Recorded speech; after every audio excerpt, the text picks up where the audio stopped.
As I record this video, I am mid-transition. Yesterday morning, I left our team, where I'm from, and I stayed with my friend here in Galway last night. And today, I am moving back to Westport, which is a little town in Mayo on the west coast of Ireland, where I lived for 13 years. But 2.5 years ago, I moved back to be closer to family, and I couldn't settle. I was gone for 30 years. And it turns out that was too long for me, too long of a break.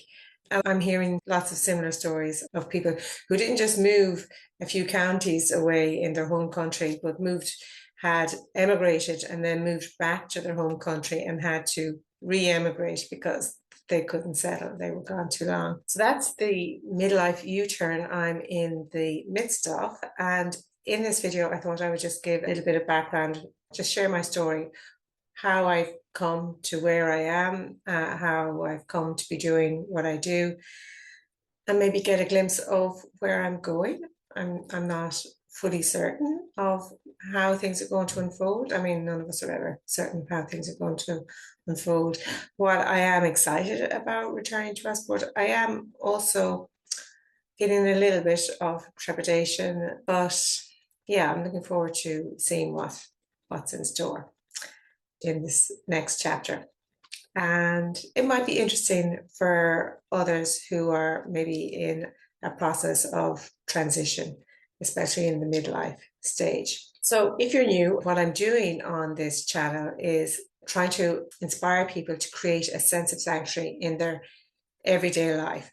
Mostly I'm coming at it from an interior design perspective, but as well as being a designer, I'm also a certified meditation teacher and a certified life coach. So there are some videos that are focused on meditation, some that are just generally around self-care, because I would say that has been my mission really since the mid-noughties, is to support people to put self-care practices in place that will nurture and sustain them. And I firmly believe that our homes can play a really powerful role in that. So that is where most of my focus is these days, and that is the bigger focus of the videos on this channel. But how did I get here? So by nature, I was a very anxious child, teen, and young adult. I was very stressed and anxious. I'd say I was in my mid-30s before I started to consciously make some mindset changes. And I suppose what prompted that was I started off working in the not-for-profit sector, and then I moved into the corporate sector. And for the first couple of years, I really loved that. I got a buzz from my work, but the company was bought over by having a menopausal moment. I can't think of the word. But anyway, the culture in the company changed very quickly, became a much more stressful place for everybody. And in the midst of all that, I went through a personally very difficult experience. I was already becoming disillusioned and trying to figure out what my next move would be. I was coming to the realization that the corporate world wasn't for me long term, and I was trying to figure out where I would go next, because I did not want to go back to the not-for-profit. I worked in fundraising and I really hated fundraising. So one day I was in a bookshop and came across this book called Be Your Own Life Coach by Fiona Harold, and I bought the book, started reading it. So I never actually finished it, but her mindset made a huge impression on me because of her positive can-do attitude. And, it wasn't that I didn't have a can-do attitude. I did have a can-do attitude, but I also was very pessimistic and very skeptical. I believed in what I could do myself, but I didn't really believe in the support of the universe, shall we say, or believe very widely in the good in other people. I was very skeptical about other people's motivations. I could really see a lot of what was wrong in the world and not a lot of what was right. and it was very imbalanced. And yeah, I was reading that book and I really thought, oh, I'd love to have that mindset. But the only way I personally could sustain that kind of mindset on an ongoing basis was if I worked as a life coach, because I would put my all into my work. I would put my all into it. So I knew that if I worked in that area, I would be very focused on it, and that would help me to stay in the mindset that I wanted to be in. So I put it at the back of my mind as something that could be what I would do next, but I didn't feel quite ready to leave the corporate world yet. I had just bought a house, so I was not ready yet to give up the security net of the corporate salary and benefits that went with it for the uncertainty of starting over. But then I went through a very difficult experience, and I just thought to myself, forget someday, forget 2 years down the line. I'm just going to do it now. So I signed up to do the training, started training as a life coach. And that blew my mind in terms of how it opened my mind.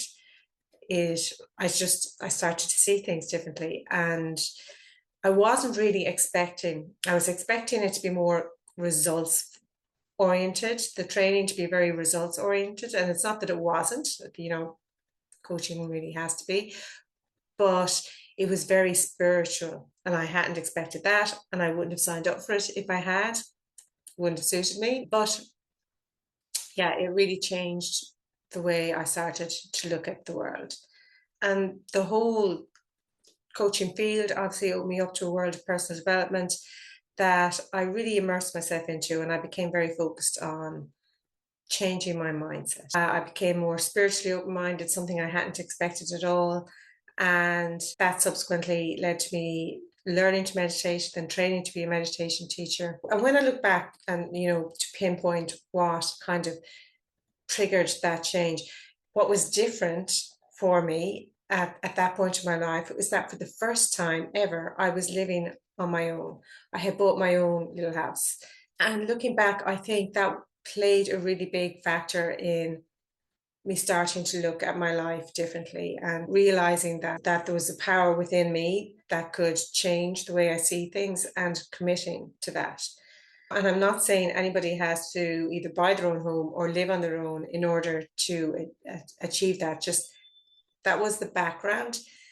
And I think it wasn't because I was living on my own or living in my own, or because I bought my own place. I firmly believe now it was because I put so much love and energy and attention into that home that it was a hugely nurturing space. And in all the years of renting and sharing with friends, I did care about my home environment and take care of it, but not at the same level. I suppose buying my own home did push me to another level of care, of intentional care around how I set my home up and decorate it and organize it. And it was a wonderfully soothing and nurturing sanctuary. And then when I had that difficult experience at work, it provided me with a safe space to process the pain that I was going through. And in the years since then, like, I sold that house in 2006, and I've been a serial renter ever since, sometimes on my own, sometimes sharing with others. I still now consciously and deliberately put that care and attention into setting up whatever home I'm in, however temporary, as best I can to be a supportive space, because I've noticed that the level of safety that I feel within my home directly impacts on how much I will allow myself to fully engage with and process difficult feelings when they arise. So when I move into a new home now, I don't just decorate it from an aesthetic perspective. I come at it from a well-being perspective. And it was many years later before I allowed myself to finally train in interior design. But when I did, I knew that I was going to come at that from a holistic perspective too. Now, to be completely honest, the last 2.5 years, it has been really challenging for me to practice what I teach in this regard. Not impossible, it's never impossible, but it has been challenging, because when I moved back towards my family, I knew, like, there's an accommodation crisis in Ireland. Pretty much everywhere you go in Ireland, it's really difficult. And I knew it would be difficult to get my own place, but I thought naively, I was thinking 6 months, it might take me 6 months, but I'd get my own place eventually. And that didn't happen. So I was living with my parents, my mid 50s, and the only space that I could own on an energetic level was my bedroom. So my bedroom was my sanctuary. It was just one room. I did a lot in that room. I had a desk in there, I had a TV in there. I didn't just sleep in my bedroom. It served multiple functions, which isn't ideal. It can be workable, but it's never ideal to work or watch TV in your bedroom. But that was the reality I've been living with for the last 2.5 years, and that's many people's reality. But that space absolutely was my sanctuary because I was very intentional about setting it up to be that. And now, this evening, I'm moving back to Westport, and I'm moving in with a friend. So again, I'm going to be sharing, and it's going to be a similar situation in that the space that I get to own will be my bedroom, because where I'm moving into, this has been her home for a number of years. I don't know, 6, 7, maybe more years, where she's been raising her children. They're now flying the nest. So she wants some company. And in order to move back to Westport, I obviously need somewhere to live, and it's difficult. So our interests are dovetailing. So that's how that change came about. But I am moving back in different circumstances. When I left Westport, I was renting a cute little 1 bedroom bungalow. I had it all to myself. And that's not the situation I'm moving back to. But it's okay. It does feel a little different. I think sharing with a peer as opposed to sharing with family members, sharing with family members at any age, it's a different dynamic. And obviously, we don't know until we actually do it. We don't know how it's going to go. But I'm feeling optimistic about it.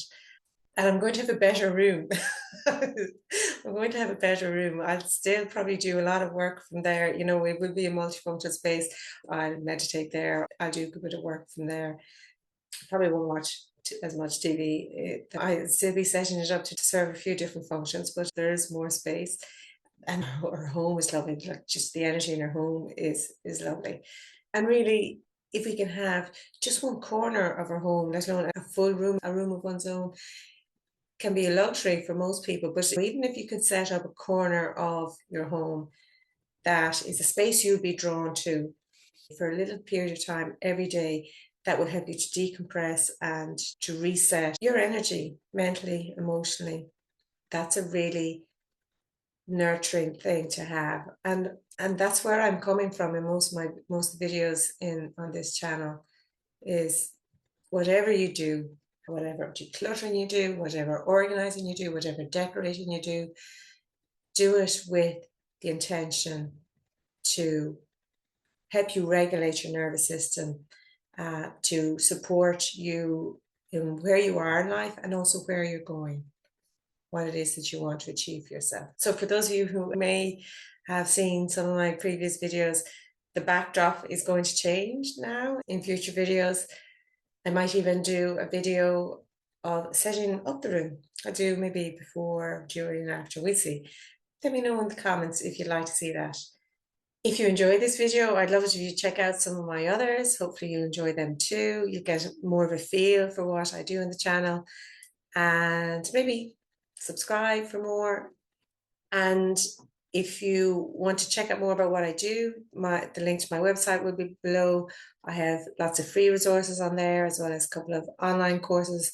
I have a beginner's meditation course, and I have a course to help you set up your home and decorate your home to support your well-being.